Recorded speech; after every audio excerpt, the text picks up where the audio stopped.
todos y hacemos nuestra oración para iniciar nuestro encuentro. En el nombre del Padre, del Hijo y del Espíritu Santo. Amén.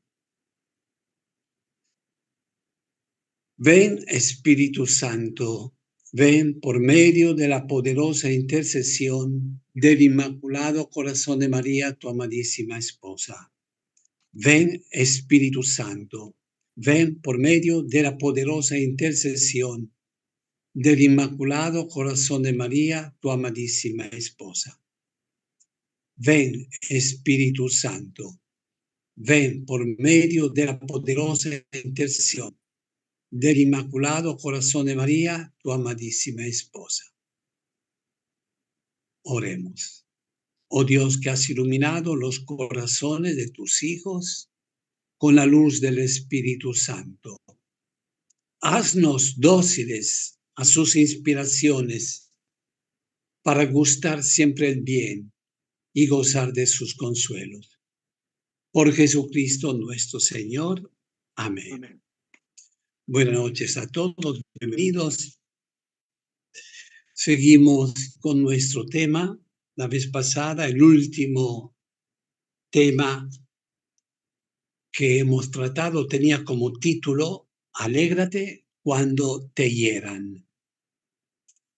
Ese tema estaba referido a las persecuciones, a las pruebas de la vida, a la incomprensión de este mundo que cada vez más se adentra en la oscuridad, no quiere saber de Dios. Este mundo que en este momento está a oscuras porque descarta la luz de Dios. Después de haber tratado todo esto, el mensaje continuaba con estas palabras.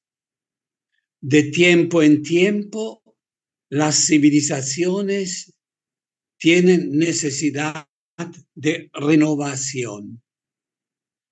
Y estamos nosotros en una etapa en que se están cambiando tantas cosas. Hay horizontes distintos de los que nosotros vivíamos hace 15, 20 años atrás. Tantos temas no se discutían, se daban de hecho por válidos, pero hoy en día, lamentablemente, el desarrollo o el falso desarrollo está de alguna manera confundiendo a mucha gente, de modo que la verdad absoluta para muchos no existe. Y como bien lo decía el Papa Benedicto XVI, el relativismo está acabando con tantas identidades de nuestra fe.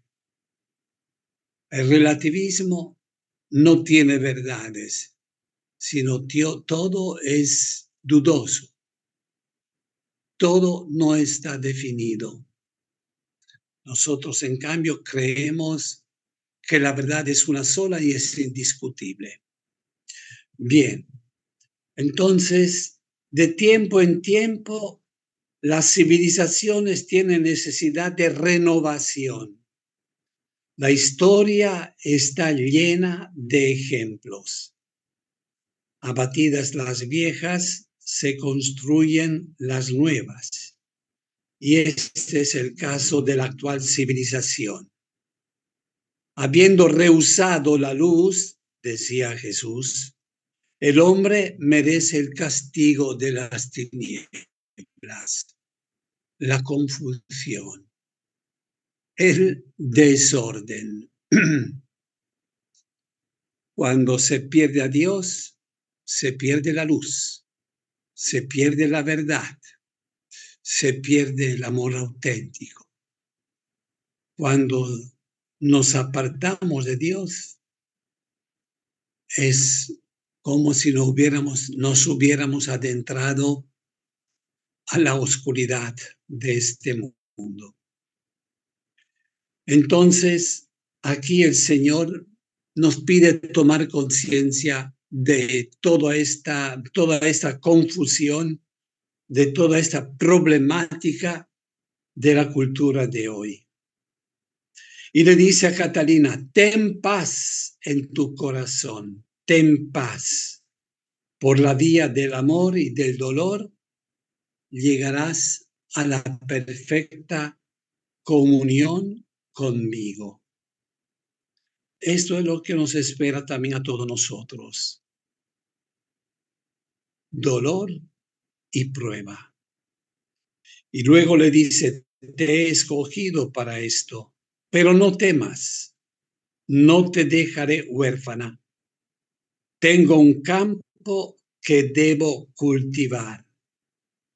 Este campo es mío. Como para decir, Dios nunca se desentiende de la realidad humana. Dios nunca se desentiende de los problemas o de la confusión en la que nos encontramos.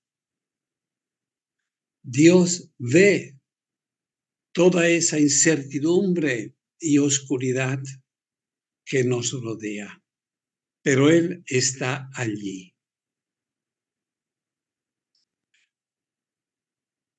Tengo un campo que debo cultivar. Este campo es mío. Debo escoger, recoger sus frutos. Hay que sacudir a las almas. Ahí necesitamos ser sacudidos. El Señor no se desentiende de la problemática del ser humano de todas las épocas. Dios está presente, Dios vela, Dios admite y permite la libertad del hombre, permite. Y Dios nos ha dado la libertad, o para el bien o para el mal. El peligro es que al no estar en la luz, el hombre busque, oscuro está el hombre en su vida. Cuanto más se aleja de Dios, tanto más se verá confundido y desorientado. Tengo un campo que debo cultivar, repite Jesús. Este campo es mío, debo recoger sus frutos. Hay que sacudir a las almas.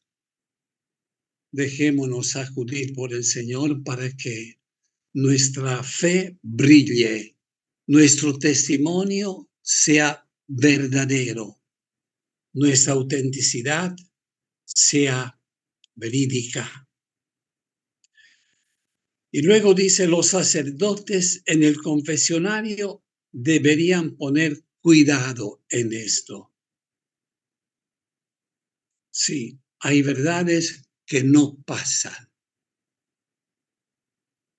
No pasan, no tienen caso. Lo que Cristo dijo y enseñó, eso queda. Lo que Cristo dijo, lo dijeron los apóstoles, lo enseñaron los papas y todos sus sucesores a través de su magisterio. De manera que la verdad cada vez más tiene que hacerse brillar, tiene que resplandecer. Convéncete, le dice el Señor a Catalina. Dios nunca tiene prisa. Mi poder se revela en la impotencia.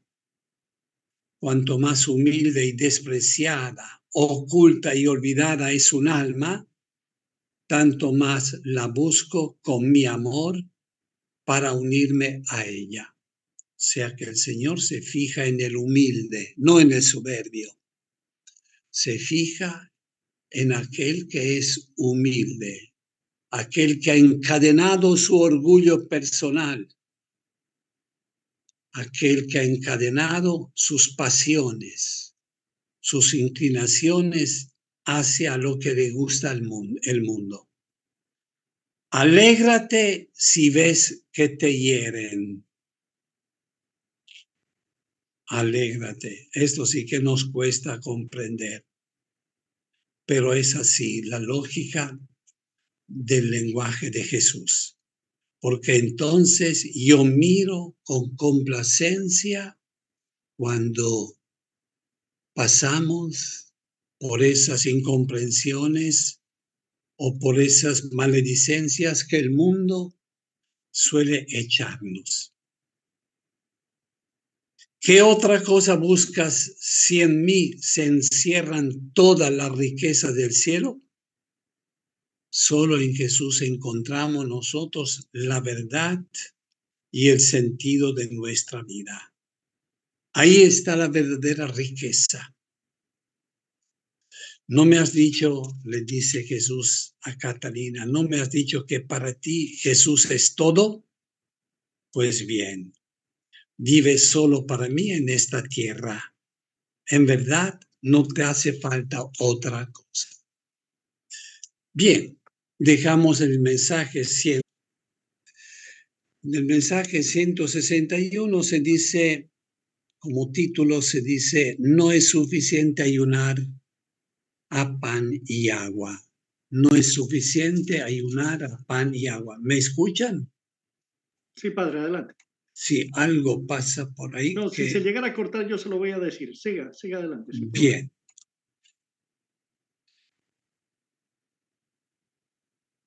Algún día todos verán la interminable y ardiente cadena a la que mis hijos sacerdotes están atados por haber cambiado el confesionario, lugar de misericordia, en un lugar de pecado. Aquí nos alerta a todos los sacerdotes a mantener la dignidad del lugar, porque en la confesión está el trono de la misericordia de Dios. No es el sacerdote quien perdona, sino es Cristo a través de la imagen y figura del sacerdote. Estas almas sacerdotales, cuando pecan, maldicen el confesionario incesantemente, con gritos dolorosos desde el infierno, recordando los pecados que cometieron una vez allí. Ahora quiero hablarte de la fe, le dice Jesús a Catalina. La vida de todo hombre llega de un soplo de Dios y ese aliento es el alma que mantiene la vida. El Señor, soplando con un soplo, nos dio la vida. Transmitió su espíritu e infundió con su aliento su vida, su naturaleza, su santidad, a la que nos llama a vivir. Un soplo de Dios y ese aliento es el alma que mantiene la vida. Si Dios toca el alma, se encuentra consigo mismo porque el cuerpo es solo un vehículo. Lo material se deshace. Lo material es corruptible. Lo material se deshace. Pero lo espiritual, lo que es el espíritu, eso dura eternamente. Cuando Dios se encuentra a sí mismo en un alma, ésta siente que el cuerpo ya no existe. Por eso, en el momento de la comunión, mi cuerpo y mi sangre están en ti. Qué concepto tan importante esto que se nos recuerda cuando hablamos de la comunión. Mi cuerpo y mi sangre están en ti. Yo vivo en ti y tú vives en mí. Ese es el misterio de la comunión. Por medio del bautismo, Todos pueden alcanzar la gracia de experimentar a Dios en su vida. El demonio no puede saber lo que pasa entre el hombre y Dios, porque no puede leer los pensamientos. El demonio está limitado. Conserva los dones preternaturales, por lo tanto, el poder que tenían los ángeles, porque Dios no se lo ha quitado todavía. Pero lo que es el pensamiento, esto no lo puede saber. No puede saber lo que pasa entre el hombre y Dios, porque no puede leer los pensamientos. Él es tan astuto, dice Jesús, que con solo observar a la persona trata de adivinar por su expresión facial lo que está pasando. Si lee maldad en su semblante, él está seguro de que la victoria es suya. Tengamos mucho cuidado, porque el enemigo puede arrastrarnos, puede confundirnos.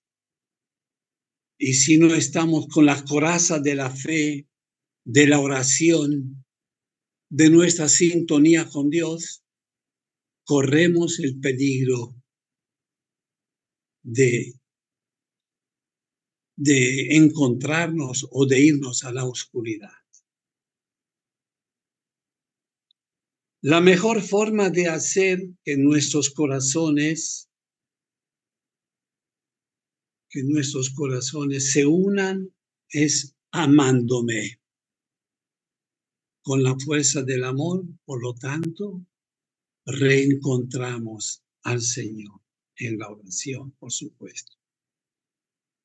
Yo quiero darles grandes gracias, pero deben renunciar a muchas cosas materiales que nos atan. Aquí tenemos que ver cada uno de nosotros qué cosa es lo que nos estorba en ese crecimiento de la fe. ¿Qué cosas son las que disminuyen en nosotros la presencia de Dios?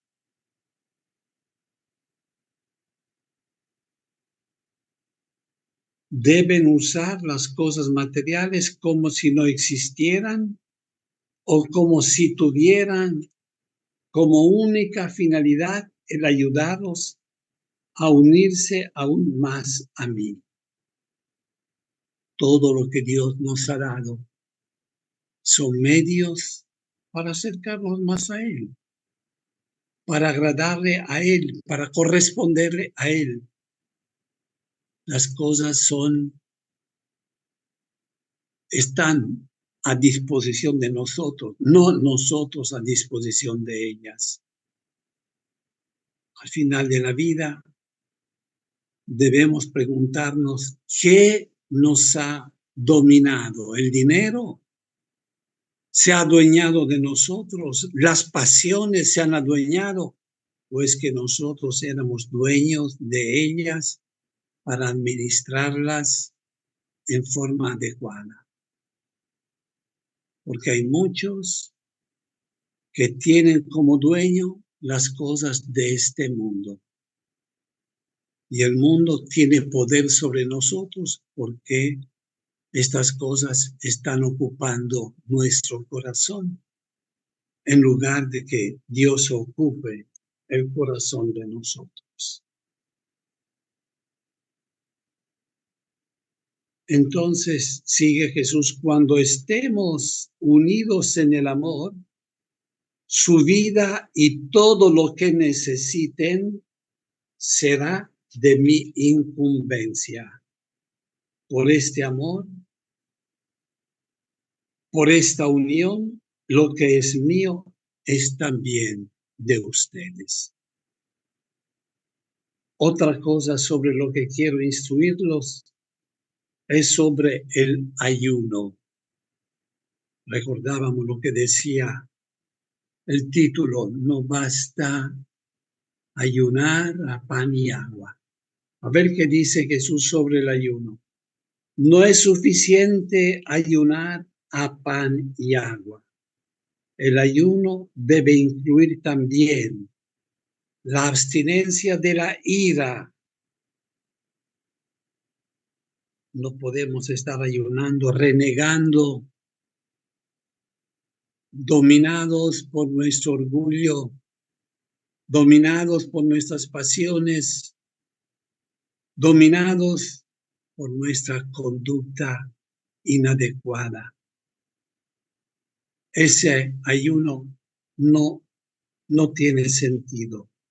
Entonces, nada de ira, nada de murmuraciones, nada de ofensas al prójimo,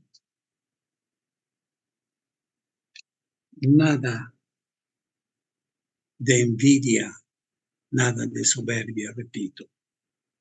Su ayuno y sus oraciones serán en vano si es que están acompañados por estas actitudes anticristianas. Yo no los escucharé, aunque ustedes oren con los brazos extendidos.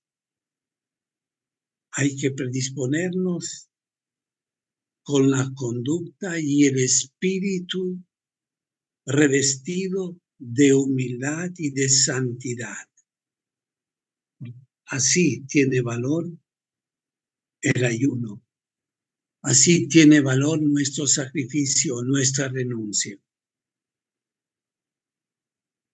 Con frecuencia sus labios están todavía mojados con mi sangre en la comunión y sin embargo me lastiman, me ultrajan. Por eso es que sus ayunos no surten efecto. Nuestros ayunos no surten efecto cuando están bañados, empapados de estas conductas que no le agradan al Señor. Yo te regalé para toda la vida, le dice Jesús a Catalina, el dolor de tus manos y pies, en forma muy leve comparada con mi dolor. No importa que tu naturaleza esté contra el dolor. Lo importante a mis ojos es que lleves estos dolores con amor. Con amor. Todos nosotros tenemos una pequeña cruz ciertamente en nuestra vida, pero esa cruz la debemos llevar con amor también. Bendíceme y glorifícame por esto, como lo harás por toda la eternidad. Mientras tú sientas el dolor, tu corazón se levantará hacia mí y mientras tu corazón esté conmigo, no sentirás el dolor. ¿Me puedes probar que realmente me amas si aceptas estos sufrimientos de mi mano divina? Recibe con amor los dolores causados por los clavos. Así concluye este mensaje 161 que el Señor le da en la gran cruzada del amor que estamos meditando. Bien, creo que he hablado suficientemente. Paso la palabra a Francisco, que creo que está por ahí en sintonía. Adelante. Gracias, querido padre. Muchísimas gracias por lo que acaba de compartir.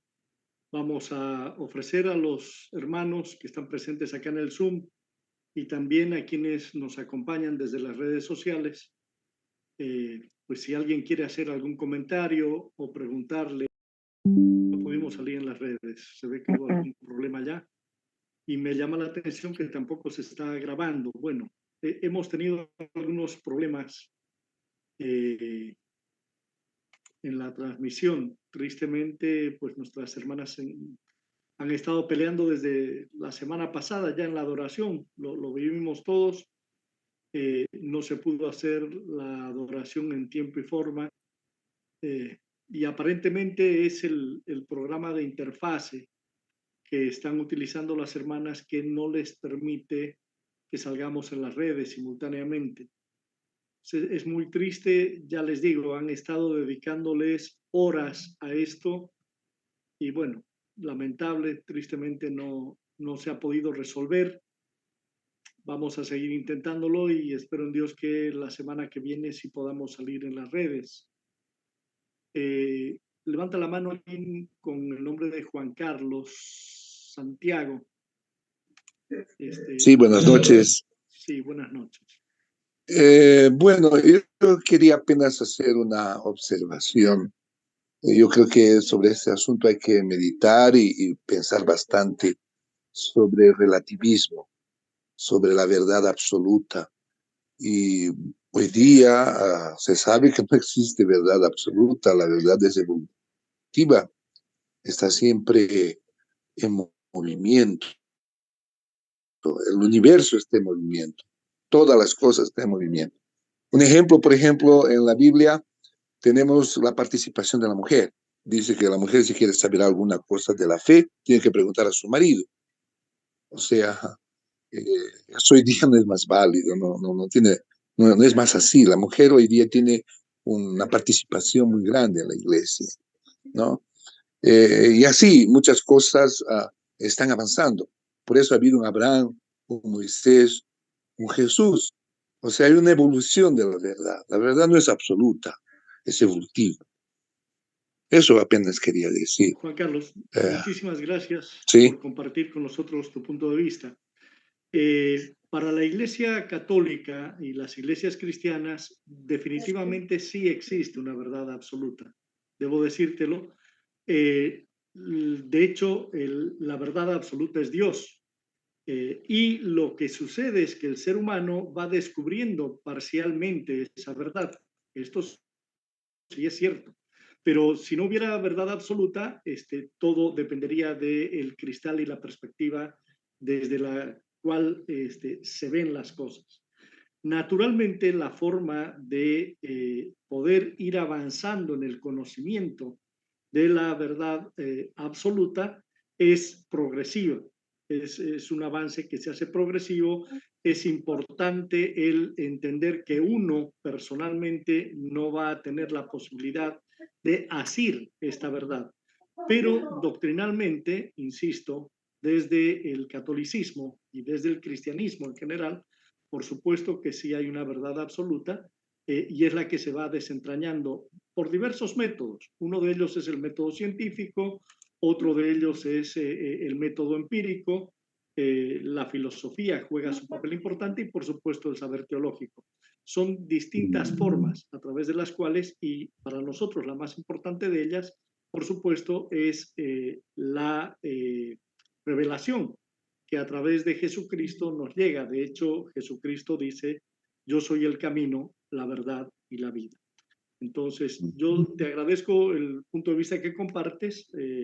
Algunas veces hemos podido interactuar a través de este medio y veo que tienes un pensamiento racionalista filosófico, es respetable, por supuesto, pero para nosotros desde la doctrina cristiana, la verdad sí es absoluta.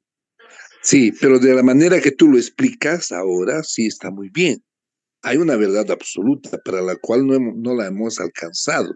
Un día la alcanzaremos tal vez. O sea, es evolutiva. Ahí está muy bien, tú me has dicho eso. Está muy bien, estoy de acuerdo. Perfecto. Muchísimas gracias. Gracias por compartir. Bien.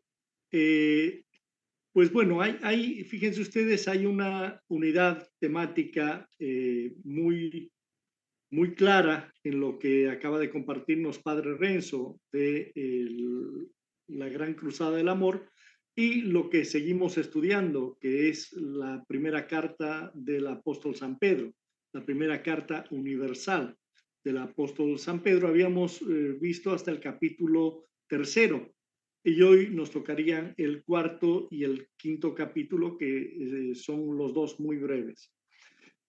Para quienes no han podido acompañarnos hasta ahora, solamente un par de datos de contexto. Esta carta es escrita por Pedro entre los años 62 y 64. Lo hace desde Roma. Sabemos que por algunos impedimentos, él pide la ayuda de una persona para que le asista en la escritura. Aparentemente tenía algún problema en la vista, pero bueno, allí Pedro, que bendito sea Dios, lo hemos comentado también, al igual que Pablo, siempre tuvo discípulos fieles al Señor que estaban cerca para asistirle y para ayudarle. Decíamos que el contexto general de la carta es el asistir a los cristianos, fortaleciéndolos en la fe, especialmente para cuando debieran afrontar momentos de prueba. Y les comentábamos que, por supuesto, allí se ve el influjo directo del Espíritu Santo, porque en el año 64, en el mes de julio, perdón, del 64, de nuestra era cristiana, Nerón desencadena una batalla, una persecución tenaz contra los cristianos, acusándolos de haber producido un incendio en Roma, cuando, como sabemos ya históricamente, quien propició ese incendio fue precisamente el emperador que inicia la persecución contra los cristianos, que es Nerón. Pero notábamos cómo pues el Espíritu Santo inspira a Pedro a hablar y preparar a los cristianos para situaciones de persecución, y decíamos, les escribe principalmente a los cristianos que están en el Asia Menor, en lo que hoy es Turquía, ¿no? Que en ese tiempo habían 5 ciudades grandes por allí. Entonces, bueno, después de estos datos de contexto, que nada más sirven para que quienes no han escuchado los anteriores capítulos más o menos estén al tanto de qué se trata, vamos al texto directamente. En el capítulo 3 había terminado Pedro diciéndoles a los cristianos: ustedes reconocen la figura del bautismo que ahora los salva. No esperaban de él una limpieza corporal, sino que pidieron a Dios una renovación interior por medio de la resurrección de Cristo Jesús. Nada más recordamos también como contexto que pues el bautismo en ese tiempo, como por muchos años, era recibido por la gente después de un periodo de catecumenado, de formación, de estudio de las Sagradas Escrituras, de la doctrina cristiana en particular y de boca de los apóstoles, los discípulos. Sabemos que muchos cristianos en aquellos tiempos se bautizaban poco tiempo antes de morir, después de haber recorrido un camino de preparación. Por eso es que habla Pedro de la conciencia con la que se ha recibido el bautismo, a diferencia de cómo lo recibimos hoy la mayoría de los católicos, ¿verdad? Siendo niños. Hemos hablado alguna vez de esto, la importancia que requiere que padres y padrinos tomemos conciencia de que, como es una criatura la que se está recibiendo en la iglesia y se le está dando el sacramento del bautismo, afiliándola con esto a un linaje de sacerdotes, profetas y reyes, pues es trascendental que padres y padrinos cumplamos con nuestro compromiso de formar en las verdades de nuestra fe a nuestros hijos, a nuestros ahijados, porque pues si no lo hacemos, que es lo que históricamente ha pasado, pues tenemos cristianos mal formados y en consecuencia gente cuya fe o cuya adhesión a la verdad de nuestro Señor Jesucristo es muy débil, es muy lábil, y en cuanto se encuentran con diversas realidades de afuera, pues claudican por tentación, por desconocimiento, por falta de afianzamiento en la fe. Allí las abuelitas juegan un papel fundamental, ¿verdad? Sabemos que muchas de nuestras hermanas ya están en esa situación de poder, como abuelas, pues ir acompañando a los nietos y ayudándolos en la formación sobre las verdades de nuestra fe. desarrollando en ellos el hábito de la lectura de las Sagradas Escrituras. Verdaderamente este es el mejor bien que podemos hacer a nuestros hijos, a nuestros nietos, ponerlos en contacto con la sabiduría de Dios que se manifiesta en las Sagradas Escrituras. En el capítulo 4 empieza Pedro diciendo: dado que Cristo padeció en su carne, háganse fuertes con esta certeza. El que ha padecido en su carne ha roto con el pecado. Por ello, entreguen lo que les queda de esta vida, no ya a las pasiones humanas, sino a la voluntad de Dios. Ya es bastante el tiempo que dimos a todo lo que buscan los paganos: excesos, pasiones, borracheras, orgías y culto de los ídolos. A ellos les parece raro que ustedes ahora no corran con ellos hacia ese torrente de perdición, e incluso lo interpretan mal, pero tendrán que rendir cuentas a aquel que está preparado para juzgar a vivos y a muertos. Pues no sin razón, el Evangelio ha sido anunciado a muchos que han muerto, si bien en cuanto seres humanos han recibido la sentencia de muerte, a través del Espíritu viven para Dios. Hago un alto aquí. Hemos leído 6 versículos que son muy ricos en doctrina, ¿no? Primero, esta contraposición que vamos a ver permanentemente en la Sagrada Escritura entre el bien y el mal, la luz y las tinieblas, los dos caminos que tenemos enfrente para hacer pleno uso de los atributos que Dios nos ha regalado, que son, en primer lugar, por supuesto, el discernimiento, la capacidad de distinguir lo que está bien de lo que está mal, la libertad para elegir por qué camino queremos ir, por el camino del bien o por el camino del mal, y finalmente la voluntad. Estas 3 potencias del alma, estas 3 características, regalos de Dios en los cuales nos ha hecho a semejanza de Él. No me canso de insistir en este tema que es el aprendizaje esencial para todo cristiano, ¿no? Entender que cuando el Génesis nos dice que Dios nos hizo a su imagen y semejanza, pues se refiere a esto. Dios es espíritu, Dios no nos hizo a su imagen en el sentido de que nos dio 2 ojos, una nariz y una boca, porque Dios pues es mucho más que un cuerpo. Entonces, estas son las potencias de el discernimiento, la libertad, la voluntad.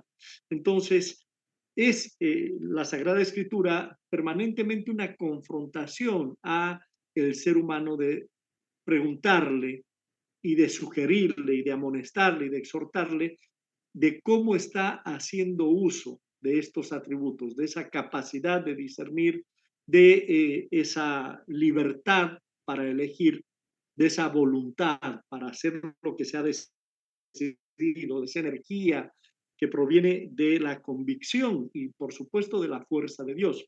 Es necesario, lo entendemos nosotros como cristianos, la ayuda de la gracia, la asistencia de la gracia que recibimos a través de los sacramentos, a través de la oración, a través de una relación personal con Jesucristo, para poder perseverar en nuestras buenas intenciones.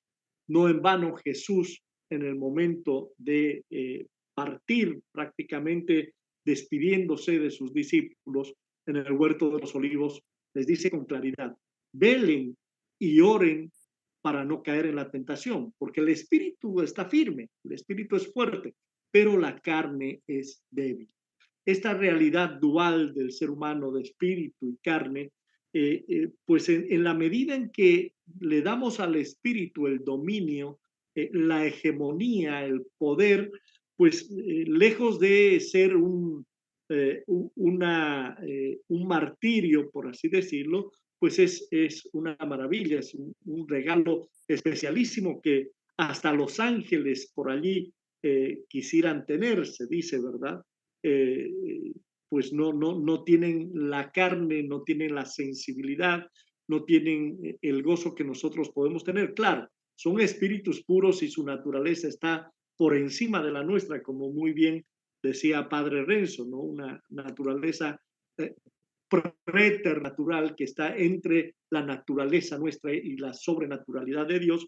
Y por supuesto, pero bueno, nosotros desde nuestra naturaleza humana podemos elegir entre el bien y el mal, eh, pues la tentación a la que se ve sometida permanentemente y el espíritu con todos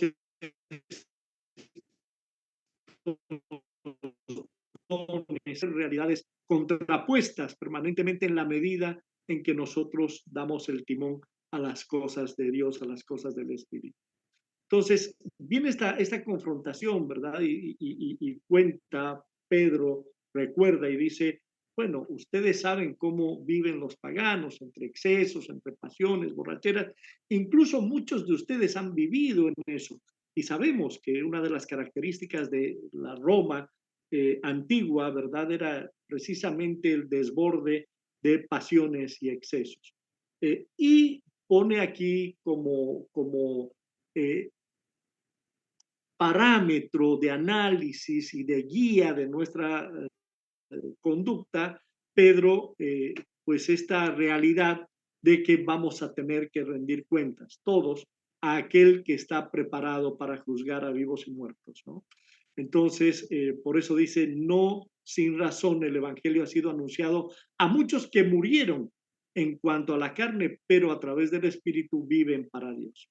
Seguimos en el versículo 7, dice Pedro, el fin de todas las cosas está cerca. Vivan pues con sensatez y dediquen sus noches a la oración. Sobre todo, anímense de verdad unos a otros, pues el amor hace perdonar una multitud de pecados. Claro, aquí tres ideas. Una, el fin está cerca. Este es un tema que ha sido recurrente tanto en la doctrina de Pedro como de Pablo y de los apóstoles en general. Jesús había dicho, no se sabe el día y la hora, y esto es una invitación a vivir precisamente como les decía, ¿verdad? En oración y antes de la oración en vela, en vigilia. Por eso es que la recomendación de Jesucristo es para todos y no es suficiente con orar, ¿no? También es importante estar atento, atento a la propia conducta, atento a los signos de los tiempos, atento a las conductas de los demás, a las necesidades de los demás. Esto es velar y fortalecerse en la oración, ¿no? La segunda idea, dediquen su tiempo a las cosas de Dios y sus noches a la oración. Y sobre todo, ámense de verdad unos a otros, porque el amor auténtico, verdadero, lleva a el perdón de una multitud de pecados. Acójanse unos a otros, dice, en sus casas. Ahí les voy a pedir que me asistan con el ingreso a las hermanas, porque estoy a la vez que reflexionando un poquito, leyendo otro tanto, dando también ingreso a algunos que vienen llegando recién. Decía el versículo 6, perdón, el versículo 9, acójanse unos a otros en sus casas sin quejarse. Fíjense ustedes esta idea de la comunidad, ¿no? Hemos leído en los Hechos de los Apóstoles que la gente se asombraba de cómo se amaban, que esto era para la gente una invitación a unirse al grupo cada vez más creciente de los discípulos. Por allí leemos que luego de un discurso de Pedro hay como 3,000 personas que piden el bautismo y están siendo formados en este nuevo mandamiento, que es el mandamiento del amor. Y fíjense ustedes hasta dónde llega, que dice, acójanse unos a otros en sus casas sin quejarse. Imagínense ustedes y pónganse en situación, ¿no? O sea, pues alguien que no tiene casa, que no tiene dónde vivir, que no, inmediatamente los hermanos cristianos pues ofrecían este albergue, este cobijo, ¿no? Que cada uno ponga al servicio de los demás que ha recibido y de ese modo serán buenos administradores de los diversos dones de Dios. ¿Qué es el carisma? Los carismas son regalos del Espíritu Santo a los hijos de Dios, a los creyentes. Unos tendrán un carisma para evangelizar, otros tendrán un carisma para servir, otros tendrán un carisma para cantar. Bueno, tantas cosas para estudiar, ¿verdad? Para, no sé, para las manualidades, para tantas cosas. Y es importante entender que estos carismas, estos dones, estos regalos de Dios son para el bien de la comunidad, ¿no? Por allí conocemos a grupos de la renovación carismática católica que se reúnen, ¿verdad? Y antes, quizá por falta de un pastoreo idóneo, era más para expresar estos carismas de que si hablo en lenguas o no, y bueno, sin la conciencia de que todos estos carismas y los dones que el Señor da son para ponerlos al servicio de la comunidad. Y por eso decía Pablo claramente, ¿no? Cuando Dios da un carisma de don de lenguas, da el carisma a otro de interpretarlas. Y bueno, hay una serie vamos a decir, descubrimientos que se van haciendo a lo largo de la historia de la iglesia sobre el misterio de Dios. Este es un tema que abordé hace unos días en el programa Que Padre Paco, en Hablando Claro. Los invito cordialmente a acompañarnos los lunes. Lo hacemos especialmente para gente que no está quizá tan comprometida como la mayoría de ustedes con las cosas del Señor. Lo hacemos en un canal que ha sido predominantemente de análisis político, de noticias, pero bueno, nos ha abierto el Señor ese espacio y esa posibilidad, pero sin duda, pues la forma en la que nosotros, interesada en entrar a nuestros programas de formación los miércoles, porque no ha sentido un llamado a esto, pero de repente, con un nivel un poquito más light, si se quiere, más apto para todo público, podría encontrar allí una vía, un camino, ¿verdad?, de acercamiento a las cosas de Dios. Así que ya luego les voy a poner el link, o le voy a pedir más bien a Alice, que nos está acompañando y asistiendo siempre, si puede compartir el link de Que Padre Paco, por allí puede ser el último, o por allí ya nos han habilitado una sección en este canal de Hablando Claro donde están todos nuestros programas. Pero aprovechamos este espacio pues para invitarlos a todos los hermanos en el apostolado que nos acompañen allí.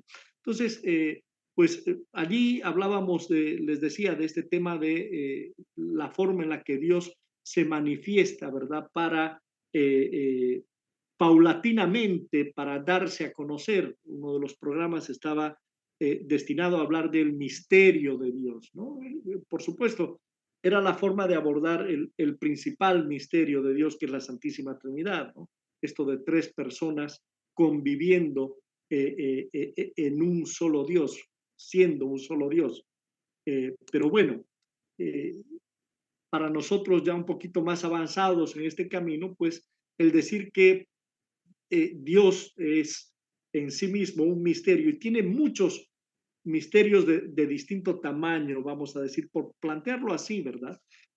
Y pues es nuestra misión, a través de la revelación de nuestro Señor Jesucristo, a través del conocimiento, la profundización en la doctrina de la iglesia, que podemos hacerlo por medio del catecismo, podemos hacerlo por medio del magisterio de la iglesia, los textos del Concilio Vaticano II, las vidas de los santos, tantos textos como Catena Aura, el libro de Santo Tomás de Aquino, que recoge el pensamiento de los padres latinos, el estudio de la patrística en general, los padres orientales, los padres del desierto, en fin, hay tanto, y todo de alguna manera está condensado en el catecismo de la iglesia, que no nos vamos a cansar de invitar a los hermanos a estudiar.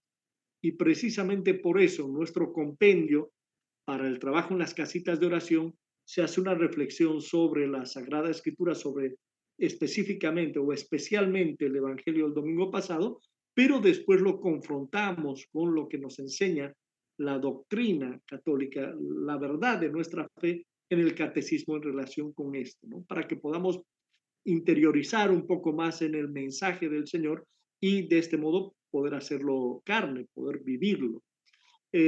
Finalmente, pues en el versículo 11 dice Pedro, en esta primera carta, en el capítulo 4 en el que estamos, dice, si alguno habla, que sean palabras de Dios. Si cumple algún ministerio, hágalo con el poder de Dios, para que Dios sea glorificado en todo por Cristo Jesús. A Él sea la gloria y el poder por los siglos de los siglos. Amén. Este teocentrismo al que nos invita Pedro es muy conveniente para nosotros los hijos de Dios. Tenemos en el mundo tanto distractor por lo que hacemos, por lo que, donde trabajamos, por las personas con las que nos relacionamos, por lo que por allí podemos ver en los medios de comunicación, en la cultura, libros, películas. Tenemos tanto distractor, ¿verdad? Que sí es importante, pues, dedicarle nosotros un esfuerzo especial a conocer las cosas de Dios y a ir entregando paulatinamente en nuestra vida al Señor y a las cosas del Señor, porque eso es lo que verdaderamente nos conviene, porque nosotros ya hemos descubierto, hemos visto, hemos vivido, no nos han contado que estar al lado de Dios, tener a Dios en la vida, es la fortaleza que necesitamos en nuestros momentos de debilidad, es la luz que requerimos en nuestros momentos de duda, es el amor con el que contamos en nuestros momentos de soledad o de angustia, es el consuelo preciso en el momento de tristeza, en fin. Sigue Pedro en el versículo 12, dice, consuelo a los perseguidos. Este es el título de la Biblia latinoamericana para lo que sigue. Y esto es uno de los centros de esta carta de Pedro. Dice, queridos hermanos, no se sorprendan por el fuego que ha prendido en medio de ustedes para ponerlos a prueba. No es algo insólito lo que les sucede. Más bien, alégrense de participar en los sufrimientos de Cristo, pues también se les concederán las alegrías más grandes el día en que se nos descubra su gloria. Si son insultados a causa del nombre de Cristo, felices ustedes, porque la gloria y el Espíritu de Dios descansan sobre ustedes. Ven ustedes la rememoración de estas enseñanzas de Jesús en el Sermón de la Montaña, esta última bienaventuranza de Mateo 5:14, creo, bienaventurados los perseguidos por causa de la justicia, ¿verdad? Salten y brinquen de contentos cuando por mi nombre se los persiga. Bueno, es un poco esto lo que dice, si son insultados a causa del nombre de Cristo, felices ustedes, porque la gloria y el Espíritu de Dios descansan sobre ustedes. Sería una lástima que alguno tuviera que sufrir por asesino, ladrón, malhechor o delator. Pero si sufre por ser cristiano, no tiene por qué avergonzarse, sino que más bien debe dar gracias a Dios por llevar ese nombre. Ha llegado el tiempo del juicio y este empieza por la casa de Dios. Pues si comienza por nosotros, ¿qué fin tendrán los que se niegan a creer en el Evangelio? Si el justo se salva a duras penas, ¿dónde se presentarán el pecador y el impío? Así pues, si sufren, porque esta es la voluntad de Dios, confíen sus almas al Creador, que es fiel, y continúen haciendo el bien. Estas palabras, queridos hermanos, que les decía hace un momento al iniciar esta segunda parte de nuestra formación y catequesis hoy, nos traen un poquito de eco de lo que hemos escuchado en la Gran Cruzada del Amor que compartía con nosotros Padre Renzo, pues son una invitación a la fortaleza en medio de las pruebas. Sabemos, no por tratar de hacer profecía de la desgracia, sino porque podemos leer los signos de los tiempos y hemos visto ya en el horizonte atisbos de persecución, aún en nuestras tierras que son de profunda raigambre católica, me refiero a Hispanoamérica. Ya vemos esa persecución a las cosas de la fe, a los ministros de culto.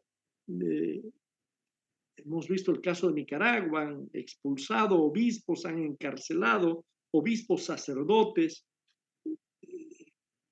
Estamos siempre pues a expensas de lo que pudiera pasar. Y debemos ser claros en esto. El Señor, con toda la claridad del mundo, dice que quienes, fíjense ustedes, alude de alguna manera a los ministros consagrados, pero también a otros consagrados que no ejercen el ministerio sacerdotal, monjas y también laicos comprometidos, consagrados, que hemos dejado casa, hermanos, hermanas, por la palabra del Señor. Dice, recibirán al 100 por 1 en esta vida, junto con persecución y la vida eterna. O sea, la persecución está anunciada.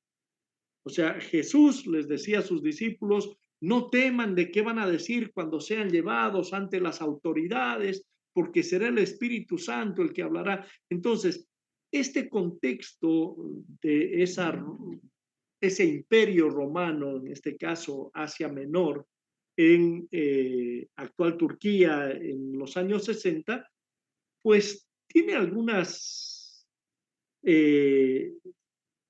paralelismos con lo que se podría vivir ahora. Esta idea de que ya viene el Señor, en el fondo no es una cuestión de falsa alarma, en el fondo es una realidad. O sea, el Señor puede venir por ti mañana, por mí, esta noche, ¿no? No es simplemente esta segunda venida en gloria, que es la parusía, sino que en cualquier momento, pues a cualquiera de nosotros le puede tocar la instancia de tener que presentarse ante el Señor y rendir cuentas. Entonces, es necesario ver todas estas realidades y subrealidades y sobrerealidades y contextos dentro de los cuales es importante analizar lo que nos dice la Sagrada Escritura. Hace un momento nuestro hermano nos decía, por ejemplo, en la Sagrada Escritura se decía que la esposa lo que quisiera saber de Dios debiera preguntárselo al esposo y hemos hablado al hablar sobre la carta a los Efesios, por ejemplo, y también en el primer capítulo de esta carta, el contexto sociocultural, ¿no? En el que se escribe esto, pues verdaderamente en Grecia, en Roma, en el mismo Israel o Judea, en ese tiempo no era Israel, ¿verdad? Pero lo que hoy conocemos como el Estado de Israel, Gaza, toda la zona de la Mesopotamia, el Ponto, bueno, toda esa zona, la cultura hebraica era una cultura machista. Definitivamente era una cultura esclavista y era una cultura en la cual el hombre, si era libre, era el que tenía alma, por decir así, y el esclavo y la mujer, pues estaban en todo supeditados al hombre. Con todo, les decía yo, pues sobre todo Pablo es un revolucionario en este aspecto, porque habla, y también Pedro habla de la igualdad entre los amos y los esclavos y la igualdad ante Dios de el hombre y la mujer, ¿no? Es de alguna manera ese pensamiento, la apertura al pensamiento occidental, moderno y posmoderno e hipermoderno, si ustedes quieren, según la literatura de la que se nutran. Según algunos autores estamos viviendo el hipermodernismo, que ya pasó al posmodernismo y a la modernidad, pero pues es esto, es de alguna manera el cristianismo, así como la Iglesia Católica fue la fundadora de las iglesias, de los hospitales, de todo el sistema de salud, de la escuela, de que la educación pudiera ser no solamente para los nobles, sino para todos los seres humanos, pues de la misma manera en la iglesia se gestó la idea de la independencia y de la libertad de los seres humanos y finalmente de la igualdad también entre hombres y mujeres, ¿no? En la misma iglesia católica fue donde surgió esto. Vamos al capítulo 5, consejos varios, es muy breve y por eso quise unirlo al cuarto porque son apenas 11 versículos muy pequeñitos. Dice Pedro, ahora me dirijo a sus ancianos, dado que yo también soy anciano y testigo de los sufrimientos de Cristo, y espero ser partícipe de la gloria que ha de manifestarse. Apacienten el rebaño de Dios, cada cual en su lugar. Cuídenlo, no de mala gana, sino con gusto, a la manera de Dios. No piensen en ganancias, sino háganlo con entrega generosa. No actúen como si pudieran disponer de los que están a su cargo, sino más bien traten de ser un modelo para su rebaño. Así, cuando aparezca el jefe de los pastores, recibirán en la gloria una corona que no se marchita. También ustedes, los más jóvenes, sean sumisos a la autoridad de los ancianos. Traten de rivalizar en sencillez y humildad unos con otros, porque Dios resiste a los orgullosos, pero da su gracia a los humildes. Habíamos escuchado algo de esto también de boca de Padre Renzo, ¿verdad? Humíllense, pues, bajo la poderosa mano de Dios, para que llegado el momento, Él los levante. Depositen en Él. ¿Se acuerdan? Esto también nos trae recuerdos a el consejo de Jesús, ¿verdad?